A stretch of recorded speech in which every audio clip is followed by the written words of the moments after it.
Assalamualaikum warahmatullahi wabarakatuh.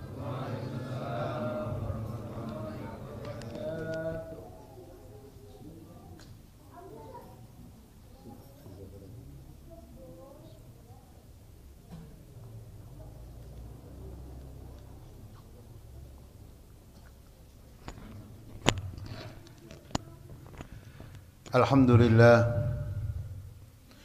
alladzi syarrafana wa faddalana bihadha ad-din. Assalatu wassalamu ala Rasulillah an-nabiyyil amin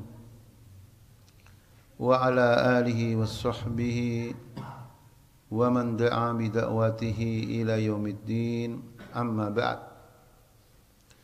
فقال الله عز وجل في كتابه الكريم وإذ تأذن ربكم لئن شكرتم لأزيدنكم ولئن كفرتم إن عذابي لشديد وقال موسى إن تكفروا أنتم ومن في الأرض جميعا فإن الله لغني حميد.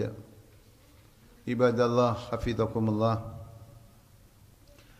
Nikmat yang terbesar fi hadzal wujud di dunia ini adalah nikmatul Islam. Oleh karena itu kewajiban yang paling besar dalam mensyukuri nikmat-nikmat Allah adalah mensyukuri nikmatul Islam. Pertanyaannya, bagaimana cara kita mensyukuri nikmatul Islam? Apalagi kita hidup di zaman akhir. Zaman akhir yang ditandai dengan banyaknya fitnah.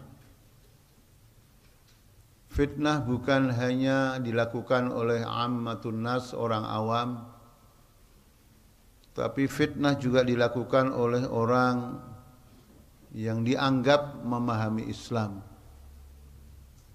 Hari-hari ini muncul istilah-istilah yang mengkaburkan pemahaman Islam. Kita insya Allah sudah dengar bersama bagaimana orang yang dihormati mungkin oleh pengikutnya, tapi berani-beraninya merubah-rubah istilah Islam, istilah Quran, istilah Sunnah.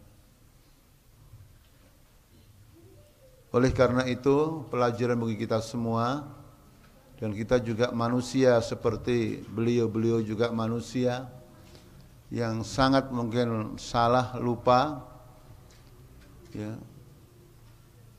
Dan kita khawatir terjebak dalam pengkhianatan kita kepada nikmat Allah yang terbesar, itu Islam. Oleh karena itu, kajian kita pada malam hari ini, bagaimana mensyukuri nikmat Islam agar tetap kita menjadi muslimin hakikiin, orang-orang Islam yang hakiki, ya. Bukan muslimin yang sebatas nama, alias orang-orang munafikin yang mengakunya beragama Islam tapi faktanya selalu membenci Islam. Na'udzubillah min dzalik. Karena kufur yang terbesar adalah mengkufuri nikmatnya Allah yang bernama al-Islam. Dan kufur akan menyeret pelakunya, siapapun pelakunya, kepada azab yang syadid, siksa Allah yang sangat dahsyat.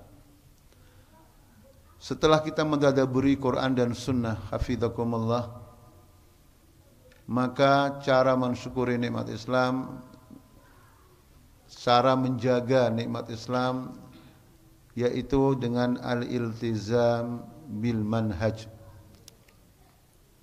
komitmen dengan manhaj. Manhaj itu maknanya adalah al-manhaju wal minhaju, maknahu at-tariqul wadih, jalan yang jelas.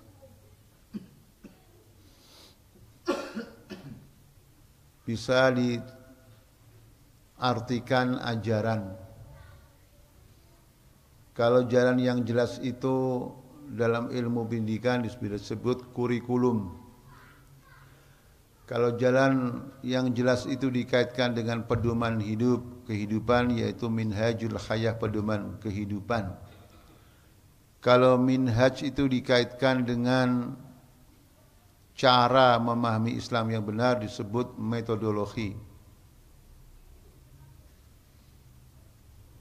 Jadi salahnya sebagian manusia yang mengaku Islam tapi salah dalam berislam, ya, akhirnya dia terjebak dalam mengkufri nikmat Allah, naudzubillah min dzalik, karena tidak dijaga, adalah karena tidak komitmen dengan manhaj. Di antara bentuk komitmen dengan manhaj adalah raddul mustalahatid diniyah, ya, ila masdariha as-sahih, mengembalikan seluruh istilah-istilah agama, terminologi agama kepada sumbernya. Dan kita sudah tahu semua sumber daripada ajaran Islam adalah Al-Quran, Sunnah.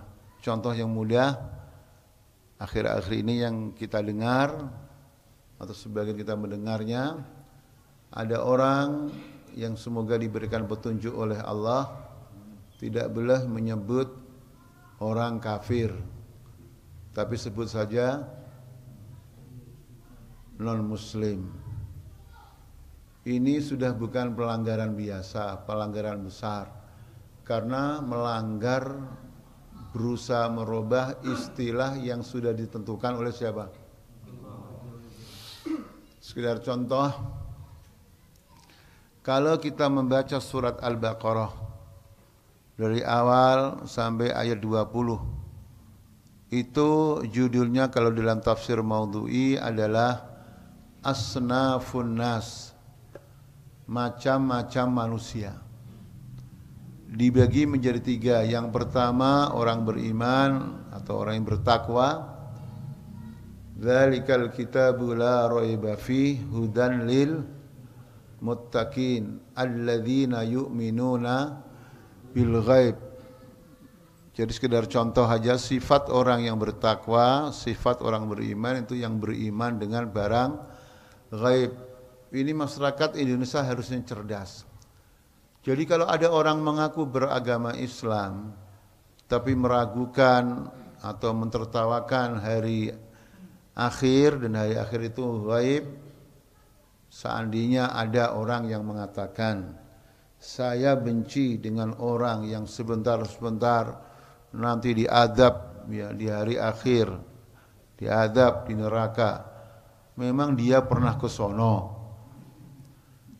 Ini sudah bukan, ya, pakai tafsir-tafsiran lagi, merubah, ya, tidak beriman walaupun mengaku beriman.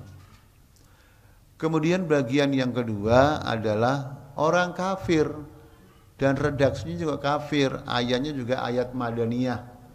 Ayat Madaniyah di mana Nabi di sana memimpin negara yang undang-undangnya Quran dan Sunnah, rakyatnya mayoritas Muslim, ada non-Muslim dikasih kebebasan juga sebelum, ya, berkhianat, batas-batasnya juga jelas. Maka Allah berfirman, innal ladzina kafaru sawa'un alaihim a'andzartahum lam awalam tungdirhum la. Jadi ayatnya tidak mengatakan inna ghairul muslimin, enggak ada begitu, akhi. Ya. Ya. Kemudian musyrikin ahli kitab juga termasuk kufar. Surat Al-Bayyinah dan surat Madaniyah, Mustama' Madani. Innal ladzina kafaru min ahlil kitabi wal musyrikin fi nari jahannam. Supaya jelas, ya. Jadi nanti kita bisa memberikan pencerahan kepada saudara kita, masyarakat kita.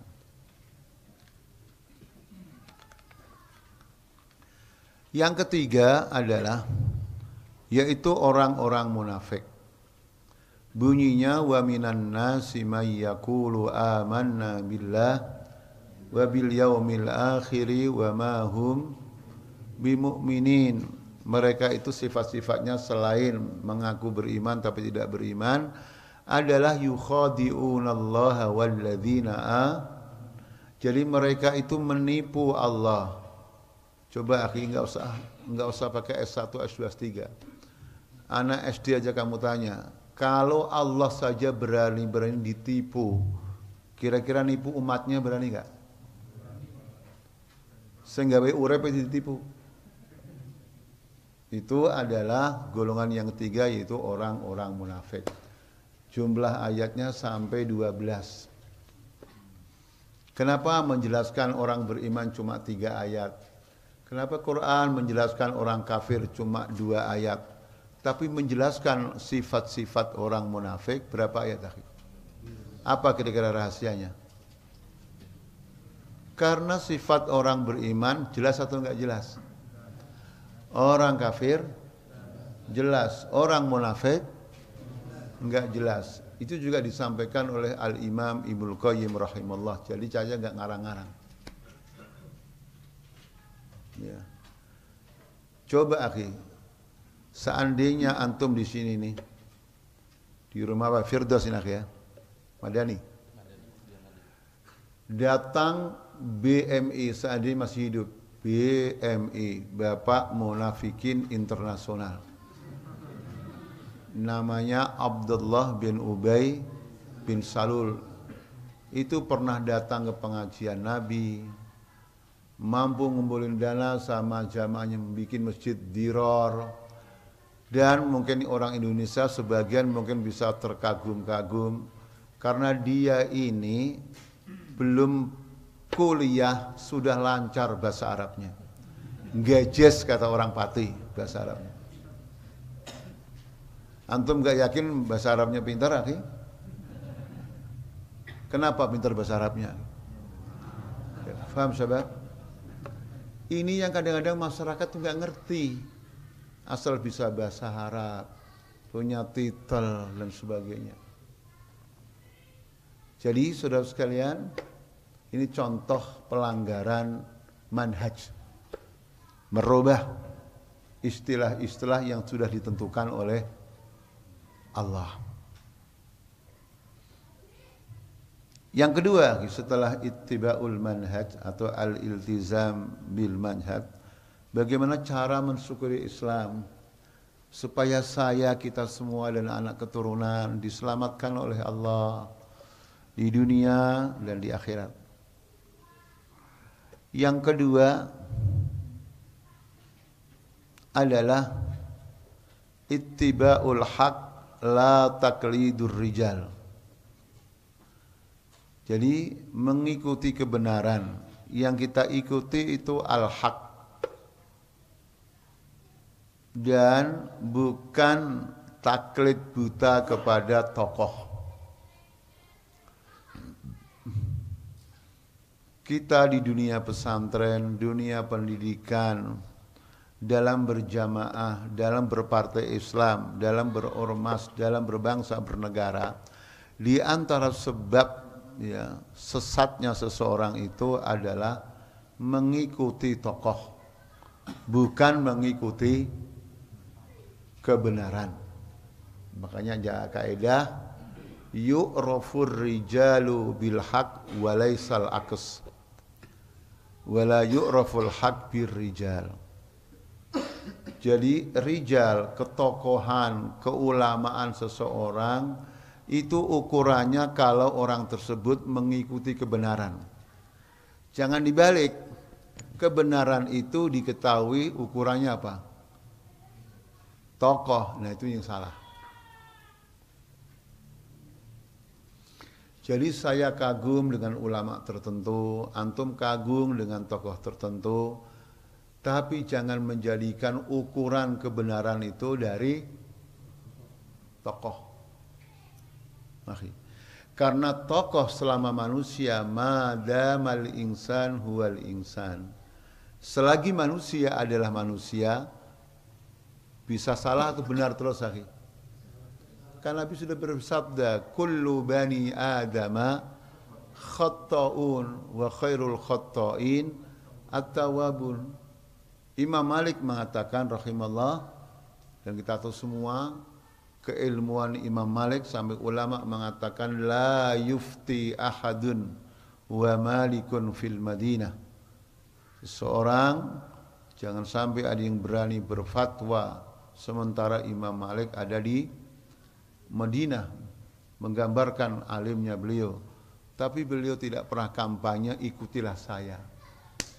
Tapi beliau mengatakan kullu qawlin yuqbalu wa yurfadu illa qala sahibi hadhil maqbarah wa asyara ila maqbarat Rasul sallallahu alaihi wasallam.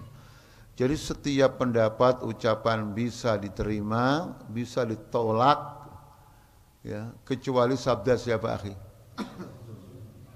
Inilah cara berislam yang benar. Ukuran kebenaran itu qala Allah qalar, atau muridnya beliau Al-Imam Muhammad ibn Idris Asy-Syafi'i rahimahullah mengatakan al-ilmu ma qala Allah wa ma qala Rasul. Ilmu itu firman Allah dan sabda Rasulullah. Yang lainnya bisa benar, bisa salah. Ini cara agar Islam kita benar dalam rumah tangga. Islam kita benar dalam berjamaah. Islam kita benar dalam berpartai Islam. Islam benar dalam berbangsa, bernegara. Jadi ukurannya adalah bukan mengikuti tokoh. Tapi kita juga tidak boleh menghujat tokoh. Apalagi itu guru kita, kiai kita, murabbi kita. Tidak ada mantan namanya guru itu akhi. Kalau beliau salah, kita ingatkan. Dan beliau sudah meninggal dunia, kita doakan. Semoga diampuni oleh Allah dan kebaikannya ya, diterima oleh Allah. Itu adab yang diajarkan oleh Islam. Jadi bukan menghujat karena kita sudah merasa lebih benar.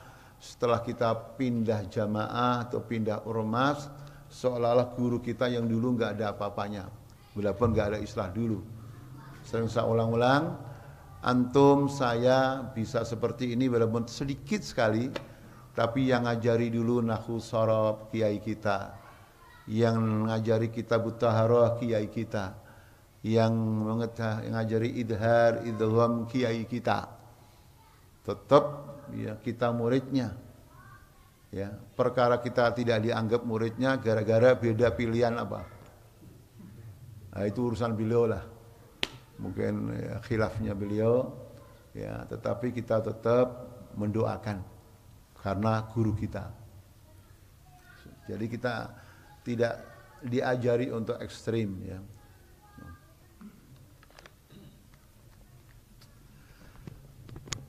Intinya kita tidak boleh ta'assub akhi ya. Ya. Kenapa? Ta'assub itu ternyata fanatis itu. Itu bukan penyakitnya orang awam saja akhi. Bisa orang terpelajar karena sudah menduduki pos tertentu. Itu bisa ngarang-ngarang. Yang sering saya ulang-ulang. Siapa yang tidak tahu kealiman ulama tafsir yang bernama Az-Zamakhsyari rahimallah. Kenapa sampai beliau berani mengatakan dalam awal kitabnya sebelum direvisi, Alhamdulillahilladzi khalaqal Qur'ana. Ya. Segala puji milik Allah yang telah menciptakan Al-Qur'an. Akhi, antum saya belajar Quran dari kecil. Apakah ada dari Al-Fatihah sampai An-Nas Allah berfirman Alhamdulillahilladzi khalaqa? Ada enggak? Ada enggak? Yang ada apa? Anzala, nazzala. Enggak ada kata khalaqa menciptakan. Kenapa beliau sampai begitu? Karena beliau kedudukannya adalah ulama besar dari madhab apa? Mu'tazilah yang menganggap Quran itu makhluk. Apalagi semak saya, doktor akhir zaman yang tinggal sisa-sisa ilmu aja. Maka dia menceramai diri sendiri. Jadi kita kalau berjamaah, berpartai Islam, karena kita wajib berjamaah, alaikum bil jamaah, tapi jangan sekali-kali kultus kepada ustadz, kultus pada ulama. Yang kita terima adalah yang sesuai dengan Quran dan Sunnah. Lagi, Al-Imam Abdullah Al-Karkhi, ulama besar dari madhab Hanafi, rahimallah, pernah mengatakan, kullu nassin yukhalifu ma alaihi ashabuna fahuwa muawwalun aw mansukh. Setiap nas, dalil atau keterangan yang ada dalam Quran dan Sunnah yang tidak sesuai dengan madhab kami, maksudnya madhab Abi Hanifah, maka statusnya yang pertama mansukh, dihapus, nggak berlaku. Jadi Quran nggak berlaku, hadis nggak berlaku, yang berlaku apa? Madhab Hanafi. Padahal Imam Hanafi nggak pernah nyuruh begitu. Atau ditakwil, artinya dimaknai dengan makna yang jauh agar cocok dengan madhabnya. Itu Al-Imam Abdul Karkhi rahimallah, namanya ulama manusia. Bagi lagi-lagi saya, ya, guru ngaji akhir zaman. Makanya yang harus kita ikuti al-haq, bukan apa akhi? Ar-rijal. Paham akhi? Nah, baru 2 nomor saja akhi, berita-berita yang simpang siur, antum sudah bisa jawabnya kan? Cuma 2 aja. Ini enggak usah sampai kelas S3 akhi. Makanya pengajian-pengajian yang seperti ini, kaidah-kaidah harus difahami oleh kader. Jangan sampai kader nanti ada bingung, saya bingung bagaimana gitu ya, enggak, jangan bingung. Makanya belajar itu harus dari asas, ya, pokok kaidah-kaidahnya. Nanti ada yang macam-macam, gak ada yang baru, kita nggak kaget udah. Kemudian yang ketiga, Bismillah.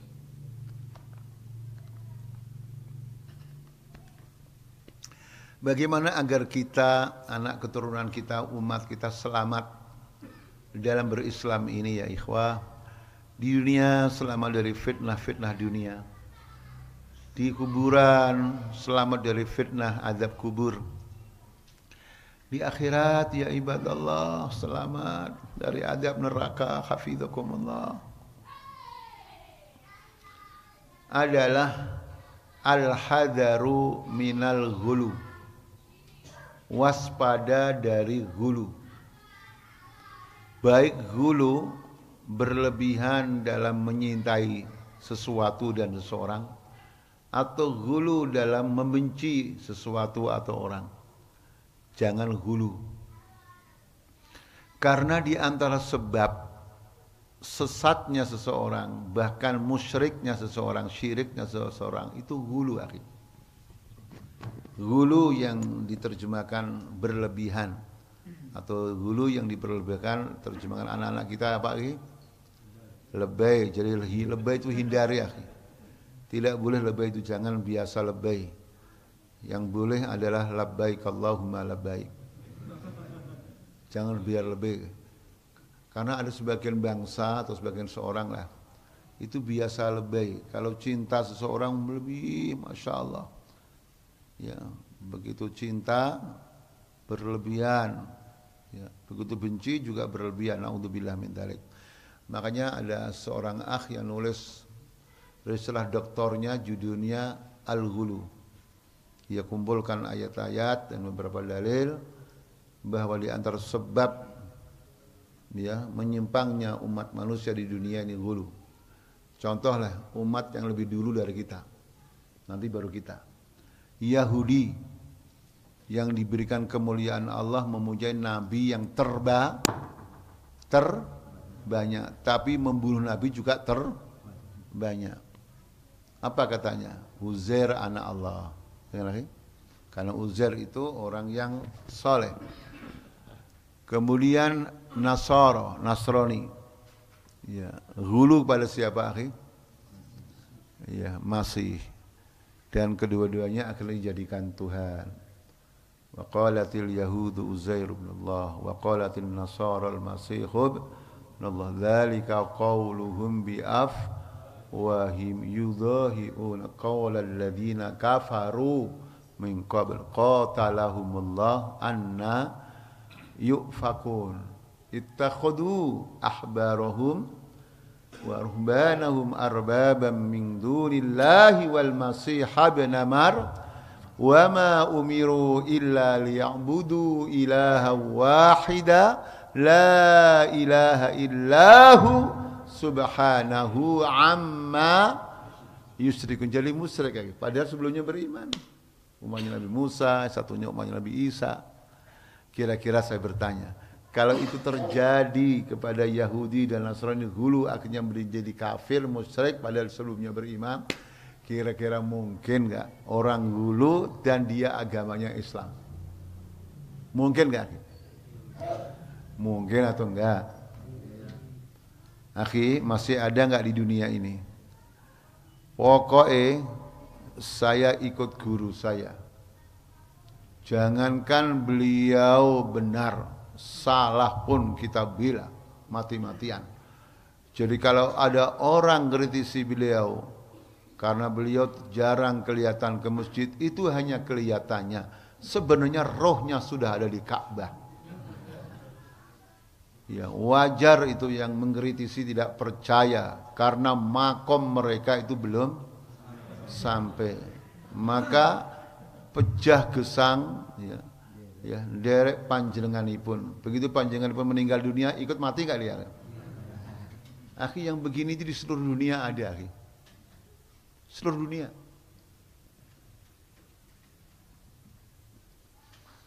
Apalagi ditambah dengan tokohnya yang memang ngawur. Semakin ngawur semakin dianggap oleh wali. Enggak saya sebut namanya, akhi ya. Di antara tokoh yang sudah meninggal kita serahkan pada Allah. Itu kalau datang ke daerah ngasih tuh masyarakat tuh di tengah sawasannya ada wali. Kerjaan wali aja. Jadi orang hidupnya cari kuburannya wali. Zaman begini akhi nyari nafkah di mana? Di kuburan. Akhi, antum lebih kaget lagi apa? Orang yang seperti ini saya mencaksikan sendiri, ada yang gelarnya LC. LC itu apa, akhi? Sarjana dari Arab. Bukan lulusan condet, bukan. Itu bisa terjadi, akhi. Makanya jangan lihat orang.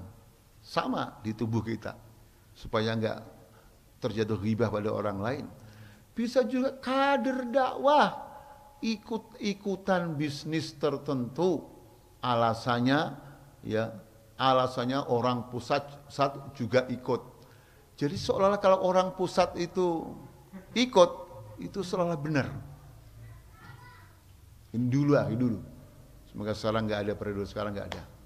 Paham, akhi? Jadi ceramah yang sampaikan ini bukan terjadi dalam satu golongan, dua golongan, banyak, akhi.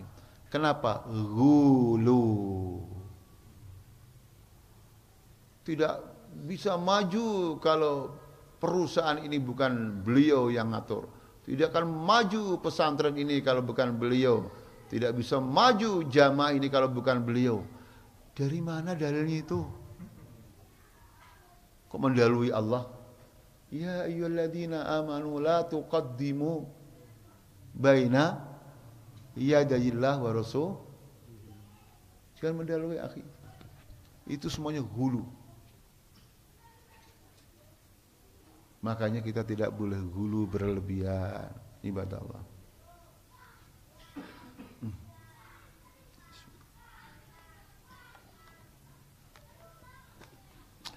Yang keempat, jangan biarkan penguasa, jangan biarkan penguasa yang berbuat zalim kepada Islam dan umat Islam. Kenapa? Ini faktor yang sangat cepat merusak umat Islam.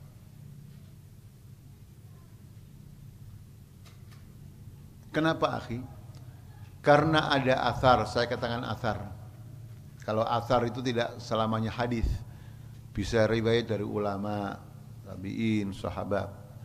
Bahwasanya Ya. An-nasu ala dini mulukihim. Manusia itu mengikuti agama raja-rajanya. Dulu itu kan pemimpin negara disebut raja, sekarang bisa perdana menteri, bisa presiden dan sebagainya. Jadi masyarakat itu ya, pada umumnya mayoritas mengikuti agama pemimpinnya soleh, adil, wara, mujahid. Ya, seperti Rasulullah SAW, maka sahabatnya seperti ya sahabat Nabi. Pemimpinnya kayak Fir'aun, maka rakyatnya ngikuti Fir'aun memerangi siapa? Musa yang disebut Al-Mala. Pemimpinnya Abu Jahal, Abu Lahab, maka rakyatnya ngikuti mereka memerangi siapa? Kamu siapa? Berarti bisa dibalik, harus hadirnya pemimpin yang soleh mendukung Islam dan umat Islam. Itu akan terjadi akselerasi, percepatan dalam perkembangan Islam. Makanya Utsman radhiyallahu anhu, karena redaksi ini dinisbatkan kepada Utsman. Jadi dalam berbangsa bernegara, akhi, ada sesuatu yang tidak cukup ya dengan dalil, dengan ceramah. Tapi selesainya justru dengan sultan kekuasaan. Ini saya contohkan taksil syar'inya di zaman sahabat dan taksil ya berbangsa bernegaranya di Indonesia supaya nyambung. Begitu Nabi meninggal dunia sallallahu alaihi wasallam, maka fitnah yang menimpa bangsa dan negara dan agama apa, akhi? Gerakan Nabi pembangkangan tidak membayar ini kan semua meruntuhkan pilar-pilar berbangsa dan bernegara. Akhirnya Abu Bakar, seorang sahabat yang sabar, lemah lembut, akhi, menghadapi seperti ini ceramah atau perang? Padahal beliau orangnya, paham, akhi? Coba seandainya ayyuhan nas ittaqullah gitu. Terus tobat lagi, yang jadi nabi palsu itu di negara mana, akhi? Ceramahnya banyak tapi nabi palsu muncul melulu di negara mana itu? Wallahi la uqatilanna alladhi farraqa bainas salati waz zakah. Demi Allah aku akan perangi pihak yang membedakan, memisahkan antara zakat dan salat. Perang, akhi. Selesai, negara aman, tentram, maju, berkembang. Ya. Coba, akhi, seandainya kita atasi dengan ceramah saja, berhenti, akhi. Nah, begitu antum nanti, semoga tidak terjadi, saudara, contoh, pulang sebelum tidur antum banguni tetangga-tetangga yang tidak membayar zakat itu. Terus kemudian antum perangi, akhi. Antum jadi narasumber atau narapa, akhi? Kenapa, akhi, yang antum lakukan sama, akibatnya kok berbeda dengan Abu Bakar? Karena beliau. Makanya saya masih heran kalau ada saudara kita kaum muslimin yang tidak peduli tentang kepemimpinan. Apalagi mengatakan enggak susah berpolitik. Kayak apa nanti agama? Kayak apa umat Islam di Indonesia ini? Dalam konteks keindonesiaan, Indonesia dijajah oleh Belanda berapa hari, akhi? Saya tanya berapa hari, akhi, bukan berapa abad. Apakah ulama kita dengan ceramah ayyuhal yulandiyun ittaqullah wa tubu ilahi taubatan nasuha, Belanda diceramahi begitu, akhirnya langsung ngincir pulang ke sana Amsterdam atau nambah lagi jajahnya. Jihad, jihad. Karena memang an-nas wa'ala dini. Di saat Jakarta disinyalir ada hotel yang di situ ada perzinaan, narkoba, para habaib yang kita hormati, kita kagumi, para ulama yang kita cintai, kita hormati. Sudah sering ceramah, tutup enggak Ki hotel itu? Begitu saudara kita yang beragama Islam, tauke, tanda tangan tutup, langsung tutup enggak Ki? Sama Ki. Jadi hafidhullah, untuk menjaga Islam, hafidhakumullah, kita harus bangkit untuk menghentikan penguasa-penguasa yang zalim. Tapi harus menampilkan, bahkan kita sendiri hadir sebagai pemimpin yang berpihak kepada Islam. Karena an-nasu ala dini mulukihim. Yang kelima, yang masih semangat nomor 5, yang sudah capek nomor 10 lagi.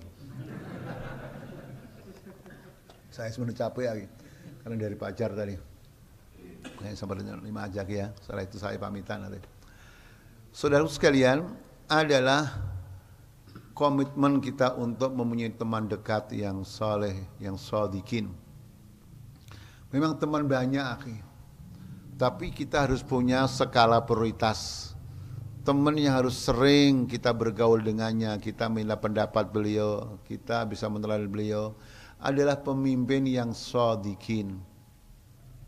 Pemimpin yang jujur, yang saleh, yang ucapan dengan perbuatannya sama ya Bang. Yang jobon joro ini sama, dalam berjamaah sama. Ya, lahir batinnya. Itu kan perintah Allah dalam surat At-Taubah ayat 119. Ya ayyuhalladzina amanu taqullaha wa kunu ma'as shadiqin. Atau dengan athar riwayat tadi, al-mar'u ala dini khalilih. Manusia itu tergantung agama teman dekatnya. Teman dekatnya ahli salat berjamaah, teman dekatnya ahli mu'yasa dengan Quran, teman dekatnya ahli dakwah, insya Allah akan ketularan. Dan sama dengan hadis yang tentang penjual minyak dan tukang besi. Kita sudah hafal semua. Ini tidak hanya cukup kita hafal lagi, tapi dalam tataran kehidupan kadang-kadang dilanggar. Kadang-kadang orang berteman, ya, sebagian orang hadahumullah, semoga diberikan hidayah oleh Allah, sejauh mana saya dapat kepentingan. Entah kepentingan duniawi yang berupa harta, bisnis, pekerjaan, politik. Jadi saya kalau berteman dia dapat apa? Ini bahaya. Jangankan beda jamaah, satu jamaah. Jangankan beda partai, satu partai Islam udah terbukti. Mereka yang temannya dulu yang dikit-dikit begitu, ya begitu akhirnya. Begitu gitu nggak usah diterjemahkan lagi. Begitu tuh ism nakirah. Ya, kalau terjemahkan nanti nanti kita menuduh orang. Maka ikhwati fillah, teman dekat itu harus dipilih. Tidak hanya kecocokan, kesamaan selera, tapi kesamaannya harus visi misi. Kesamaannya ghayatul hayah, tujuan kehidupan. Kesamaannya adalah al-madda fil hayah, prinsip. Kesamaannya adalah minhajul hayah, pedoman hidup. Ya, jadi ikatannya bukan kepentingan, bukan duniawi dan sebagainya. Ini penting, akhi. Karena orang yang kita anggap baik, orang yang kita anggap hebat, bahkan pernah kita kagumi, terpelanting juga, ya, terpeleset, akhi. Di antara sebabnya adalah salah pergaulannya ibadah Allah. Kan dalam Quran diabadikan, orang sudah masuk Islam, beriman kepada Nabi Muhammad SAW. Karena pertemanan. Nabi tidak mau makan kalau dia enggak bersyahada. Ketemu teman lamanya, murtad lagi. Ya wailata laitani lam attakhid fulanan khalila, dalam surah Al-Furqan, ibadah Allah. Oleh karena itu di sisa umur saya, umur kita ini, akhi, marilah baik-baik mencari teman yang shadiqin. Shadiqina fi imanihim, shadiqina fi ibadatihim, shadiqina fi akhlaqihim, shadiqina fi dakwatihim, dalam dakwanya jujur. Dakwah jujur itu gampang aja tanda-tandanya, akhi. Jadi orang yang hidupnya untuk dakwah, waktunya untuk dakwah, hartanya untuk dakwah, ya, keluarganya untuk dakwah, bukan untuk kepentingan, bukan untuk kekuasaan. Itulah orang yang jujur dalam dakwahnya. Antum lihat aja sehari-harinya apa yang aja dakwah. Apa saja untuk kepentingan dakwah. Itulah yang Nabi ditegur, ya, dan suruh oleh Allah untuk memperhatikan Abdullah bin Umi Maktum, dan disuruh meninggalkan sonadid Quraisy, elit-elit Quraisy yang punya duit banyak, punya, ya, pengikut banyak, ya ibadallah, dan narasinya juga hebat. Abu Lahab, Abu Jahal kalau ceramah luar biasa, ya. Tapi Nabi diingatkan kepada a'ma, orang buta, tapi hayatuhu li dakwah, hayatuhu ma'ad dakwah, hayatuhu bidakwah, walaupun basatoh minan nas, orang sederhana aja. Jadi melihat orang jangan kayanya, walaupun kaya penting, ketenarannya walaupun benar penting, pengikutnya walaupun benar penting, tapi lihat totalitasnya dalam hidup untuk Islam, untuk dakwah, untuk jihad, untuk amar ma'ruf nahi mungkar. Itulah yang semoga kita diberikan rezeki oleh Allah berteman dengan orang-orang seperti itu, ya ibadallah. Ini saja yang saya sampaikan, akhi. Niat saya tadi sampai jam 8:30. Lihat wajah antum terlalu semangat saya, akhi, akhirnya lupa. Ya, sampai sini aja, akhi, Pak, ya.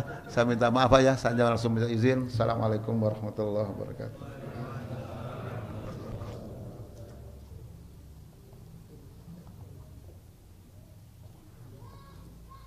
Saya minta diantar, akhi, ya. Ada ini tinggal anak saya.